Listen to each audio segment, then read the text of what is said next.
দর্শক বন্ধু, আমি এখন আপনাদেরকে পরিচয় করে দেব এমন একটা চাষের সাথে যে চাষে কোনো লস বলে কোনো শব্দ নাই। অথবা বলতে পারেন যে কি এমন চাষের লস নাই। হ্যাঁ দর্শক, আমি দাঁড়িয়ে আছি একটা 12 মাসি থাই কদবেল গাছের পাশে। তার আগে বলি, কদবেলের সাইজগুলো দেখেন, দারুণ সাইজের কদবেল। এই গাছটাতে প্রায় 200 পিসের মতো কদবেল আছে। আর এই যে গাছটা দেখতে পাচ্ছেন, এই গাছটার বয়স মাত্র 4 বছর। 4 বছরে একটা গাছে 200 পিস কদবেল পাচ্ছেন, ঠিক এই সাইজের। আমি কিছুদিন আগে 2টা কদবেল কিনছিলাম 140 টাকা দিয়ে, অর্থাৎ পার পিস কদবেলের দাম হচ্ছে 70 টাকা। তো যারা খুচরা বিক্রি করে তাদের জন্য হয়তো বা এই দামটা, কিন্তু যারা পাইকারি বিক্রি করে তাদের জন্য এই দামটা না পেতে পারেন। তো আমি যদি সর্বনিম্ন দেখেন, এই সাইজের কদবেলগুলো যদি 20 টাকা পিসও যদি ধরি, তাহলে একটা গাছ থেকে আমি মিনিমাম 4000 টাকা পাচ্ছি। তো তার আগে বলি, এই গাছটার বয়স, আমি আবারও বলি, বয়স কিন্তু 4 বছর। তো আপনি গাছ লাগানোর 1 থেকে 1.5 বছর পরে কিন্তু ফল পাবেন, তবে সেটা সীমিত হারে।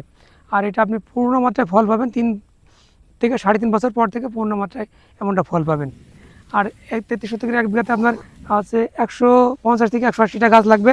আর এই গাছগুলো যখন লাগাবেন, এর মাঝে কিন্তু আপনি সাথী ফসল হিসেবে 3 থেকে 4 বছর অনায়াসে অন্য চাষ করে নিতে পারবেন।